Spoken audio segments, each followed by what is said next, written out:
12 civilians have been killed as Pakistani security forces opened fire on protesters in Pakistan-occupied Jammu and Kashmir, which is witnessing one of its biggest unrest in recent years.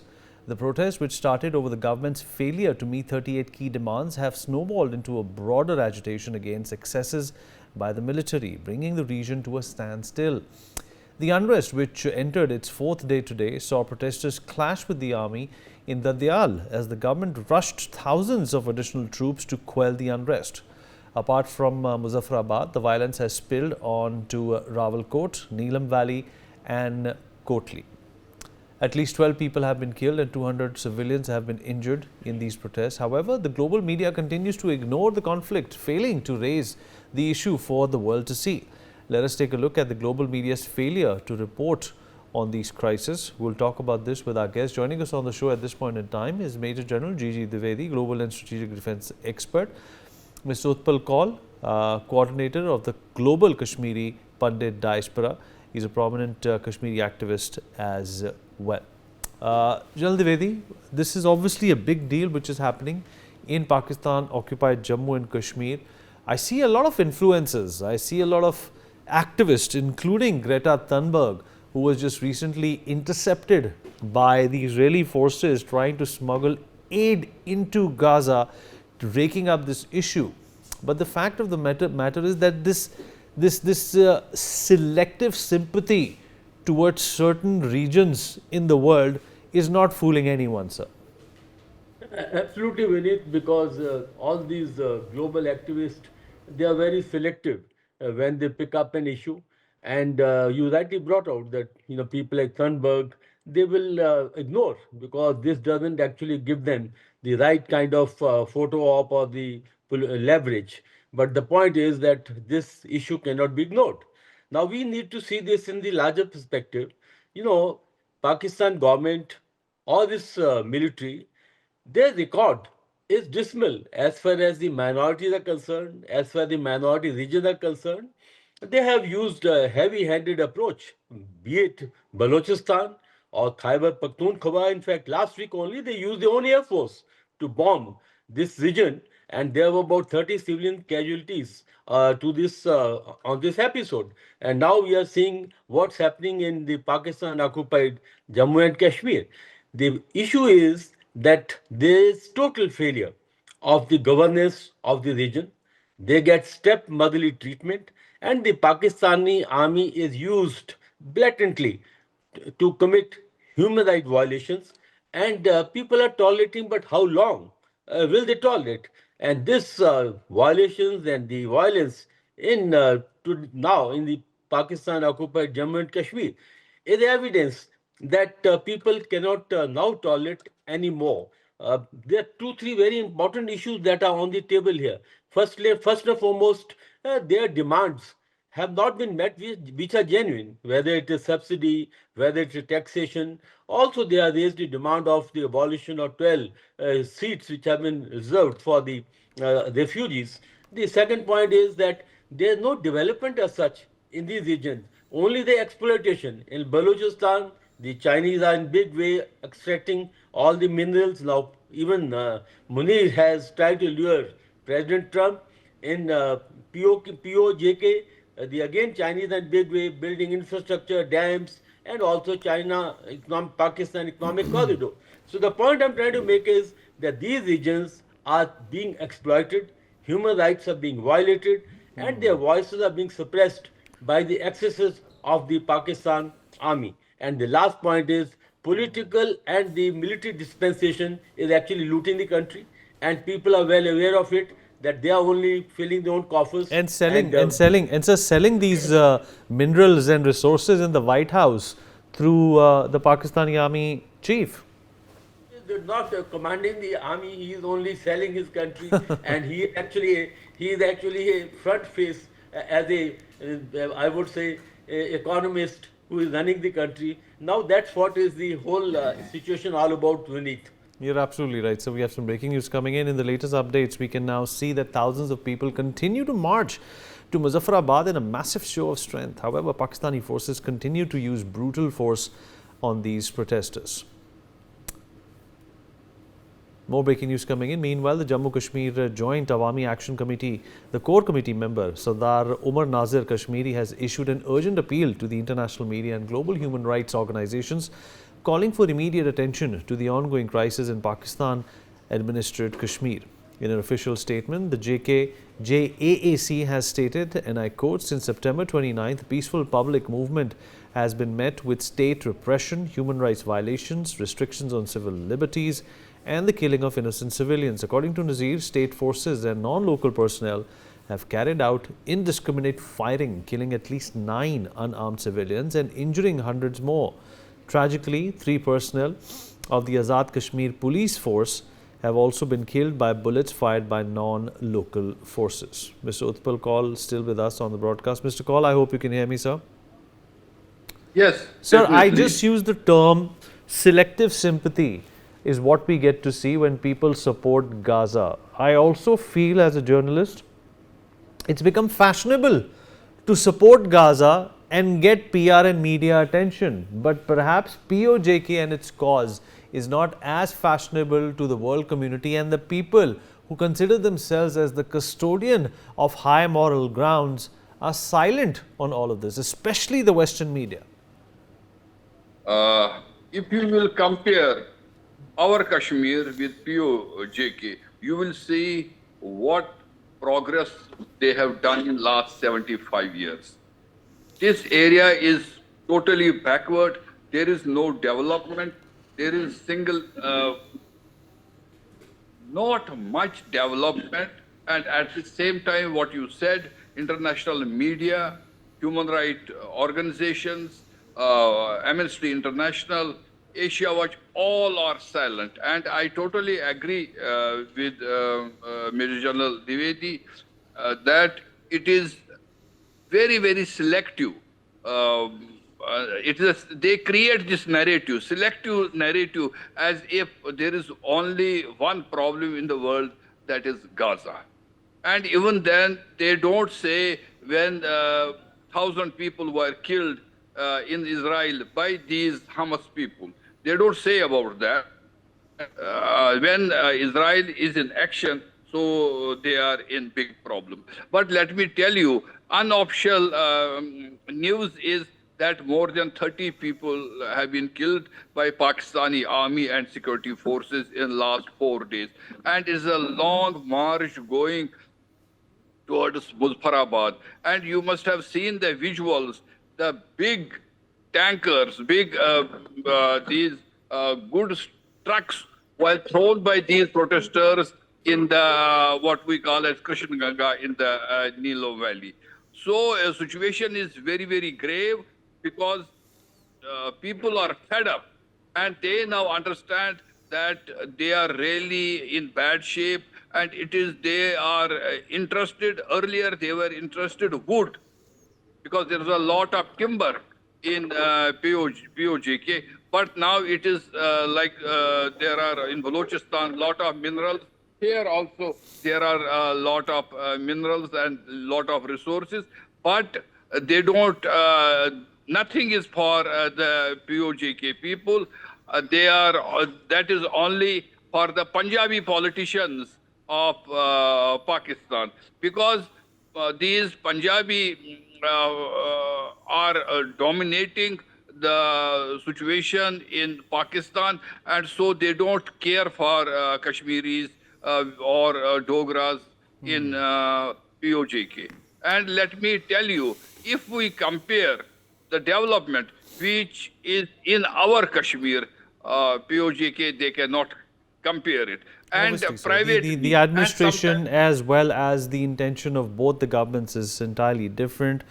One wants to subjugate, the other wants to in fact democratize everything. We have some more breaking news coming in, sir. I'll come back to you. At the 60th UNHRC session in Geneva, Nasir Aziz Khan, spokesperson of the United Kashmir People's National Party, urged the UN and global community to act against Pakistan's growing repression in PoK, warning of a deepening humanitarian crisis. Khan said over 3 million Kashmiris in PoK remain under siege, while 2 million abroad have lost contact with their families, calling the blackout a deliberate attempt to silence dissent and isolate people during a critical phase of resistance.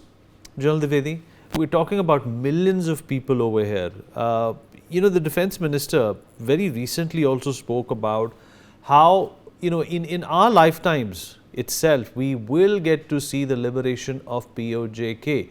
Now that there is this momentum that has built up, how can India leverage it? Well, first and foremost, Vineet, was actually a volcano, waiting to erupt, and it has erupted because the people of POJK well understand as to what exactly is the development, what exactly is the progress on India's Jammu and Kashmir, which is a part of India which was annexed by Pakistan in 1947-48. Now I think the time has come that people have realized that it's good idea to join hands with India because that's where the progress is taking place. That's where the 21st century Jammu and Kashmir is actually progressing. The second point is yes, India can do a lot. We must, as your channel, you are bringing out this issue right on the global arena that what exactly is happening while the Western media is actually neglecting or suppressing it. But channel like yours should be able to actually project the issue in the larger perspective. Secondly, as Nazir Aziz Khan has spoken UN, India must take these issues at the global level and sensitize the community of the globe that how these regions, not only POJK, but even Balochistan, Khyber Pakhtunkhwa, all these regions are suffering and suffering because of the misrule of the government and the atrocity of the Pakistan army. I think this time has come that we need to give full political support to the people of POJK as also people of Balochistan and Khyber Pakhtunkhwa. They require political support. And also, whatever can be done at the global arena must be done, but the movement has to come from within the people, and that's exactly happening. Whether you take Balochistan, you take POJK, I think people are risen and they should be given full political support and whatever support they are looking at, both in the regional and in the global context. Vineet. Absolutely right, sir. We have some more breaking news coming in at this point in time. During the 60th UNHRC session in Geneva, the spokesperson of the United Kashmir People's National Party has also accused Pakistan of deploying rangers and imposing a phone and internet blackout to crush a peaceful movement seeking rights, resources and justice. He reminded member states of their obligations under the Vienna Declaration, the UDHR, the ICCPR and other treaties to safeguard fundamental freedoms as well. And some more breaking news coming in. The unrest has now spread across multiple districts, including Mirpur, Kotli, Muzaffarabad, with demonstrators demanding basic rights and self-governance. The protesters have vowed to continue and the protests until their demands are met, warning of further escalation if their grievances are ignored. Mr. Kaul, same question to you as well. How can India step in at this point in time? These people need our help. They need resources. They need funding and they need all the solidarity that they can get. Apart from India, perhaps nobody in the world, as we have just shown it to you, is vouching for them, is supporting them. Vinny, let me tell you, situation is slowly going, the situation which was once in Bangladesh. Because people are so unhappy. There is no democracy, there is no proper election, there is no proper governing. And it is not only this area, it is in Gilgit also. Last year, there was a huge agitation in Gilgit. They put one army brigadier in charge of whole Gilgit. And there is no any kind of democracy, any kind of governance. And India will definitely support. This time we are giving moral support to them. We will take their issues to international places. We can raise their issue in UN. We can raise their issue in different platforms where it is needed. But at the same time, I agree with General Dwivedi that the situation is going to be very serious within, and it will be the people of Balochistan, it will be people of POJK. Either they would love to join with India or they would like to be independent. and they are not Pakistan. They will leave Pakistan because Pakistan has shown what they have done for last 75 years. They have killed their leadership. They don't allow any political movement there. They loot their resources, whether in Balochistan, Gilgit, or in PoK. So situation is very, very grave, and it is going to be worse because, as you earlier said, that the army general of Pakistan is not the general of army, he is a salesman. So he is now selling minerals of Balochistan and showing to the Trump that you give us some more billions, we can sell all these minerals to you. And Chinese are furious about it. So the situation is going to be more and more worse, because they are not going to take any good steps. And they have 38 points, POK leadership. And so let us see how the Pakistan responds. I don't think their response is through army. All right, Sir. All right, sir. More breaking news coming in with us. Meanwhile, at least 50 Pakistani soldiers have been held hostage by the protesters in various locations across Pakistan-occupied Kashmir amid the ongoing conflict. In these visuals, we can see that Pakistani police personnel have likely surrendered to these protesters. And these are other visuals that have come from Pakistan-occupied Kashmir and Jammu and Kashmir, where protesters stripped the clothes of captured Pakistani soldiers and hung their uniforms on the roadside during a civil protest. And also more updates coming in. We are learning that 15 civilians have died in these protests that emerged in the Pakistan-occupied Jammu and Kashmir area. Remember, over 200 civilians remain injured. Several activists have also claimed that hospitals have refused to treat the injured civilians under the influence of the state forces. General Dwivedi, where is the UN today? You know, obviously we both know that it's a defunct organization. All it does is just give a platform that perhaps even a TEDx can give to people to criticize one another. That's what the UN has done. Where is the UN today? There's no audio. Yeah. Sir, can you hear me? General Dwivedi? There's no audio. All right, Mr. Kaul, can you hear me? Can you repeat very quickly what you have General said? Dwivedi, if you can hear me now. Yeah, I can hear you very well. Yes. So I'm saying, where is the UN today? We both know it's a defunct organization. Where is the UN? Well, UN is hiding as usual, you know that. And whenever where is the ICJ, sir? Well, it's busy issuing arrest warrants for Mr. Netanyahu. Where is the ICJ? Yeah, all these organizations, you know, they take a hard down position. Means when they are required to act, they go in the inaction mode and they are missing in action. That's exactly what is happening. But I like to make two important points, only reinforcing what Mr. Kaul has said. The first and foremost, the situation is going to get worse and not better. Secondly, Pakistan army is going to use all the means. They are known to be using the excessive force. They use their own aircraft jets to bomb Khyber Pakhtunkhwa. I am sure such a thing can well happen here as well. I think the time has come for Pakistan now to break up, and I think the expiry date is coming very soon, because the situation, the way it is panning out, I don't think either the government or the military can do much about it. I think the time is now coming where the people of Balochistan, Khyber Pakhtunkhwa, POK, Gilgit-Baltistan, now they have to come and take this fight to the logical conclusion, Vineet. General Dwivedi and Mr. Kaul, appreciate you taking out the time and speaking with us.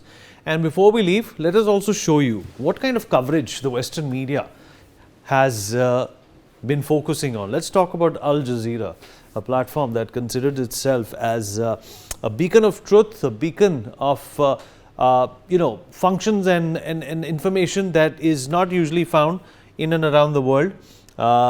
This is basically what their headlines on their website is all about today. Nothing about PoK. And look at the BBC as well, completely ignorant of what's happening over here. They have Greta Thunberg, who's been arrested for illegally trying to trespass into Gaza. And this is the focus for the BBC as well. No idea, complete ignorance and avoidance when it comes to the concerns and the tribulations that the people of Pakistan-occupied Jammu and Kashmir are facing. The Washington Post, once again, a mouthpiece, but not for the people who are downtrodden. It is not doing anything to support or even bring out, some of the other issues outside of Gaza that exist today. And several countries, including India, are dealing with them for decades now. But these platforms continue to ignore them, even when there is a protest like this going on. The New York Times, once again, has been bad-mouthing India for a very, very long time. But they continue to talk about Gaza, they talk about Philippines.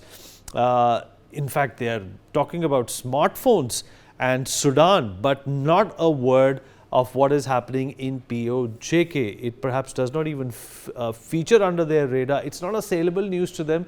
It is not something that goes with their rhetoric. And CNN, once again, is talking about Israel all the time. There are, stabbings being reported, a stabbing being reported in a synagogue in Manchester, UK. But here we are talking about a couple of dozen people who are dead, 200 civilians who have been injured. No hospital is in fact letting them in because of state suppression. And all they can do is talk about shallow news, which really does not make much of a difference to the people living in India and perhaps even the rest of the world. Fox News, of course, a mouthpiece for the Blues, the Republican Party. They are always focused on Trump. They're always supporting what he thinks is to be done. And that's exactly where, this kind of a media has failed. If you are going to be supporting causes in pockets, then obviously you're not doing your job well. The China Daily, again, sports is their headline. They continue to, in fact, commemorate and congratulate the victories, the small victories that China has, in fact, focused on at this point in time. But not a word on what's happening in PoK. So this obviously is a disappointing set of affairs. The Global Times, again, mouthpiece of China, not a word on what's happening. They, of course, covered Gaza. They have covered other stories. Of course, the death of Jane Goodall is also something which has been covered. But when are we going to see this kind of a news make headlines throughout the Western media and the other media in the world? That's the big question. The Xinjiao Net, another popular platform, not a word on PoK, still continued and replete with shallow news. Well, we'll continue to track this news. This is a developing story. There is going to be a ton of updates which we're going to have for you as they keep coming. We'll take a short break now. Be right back.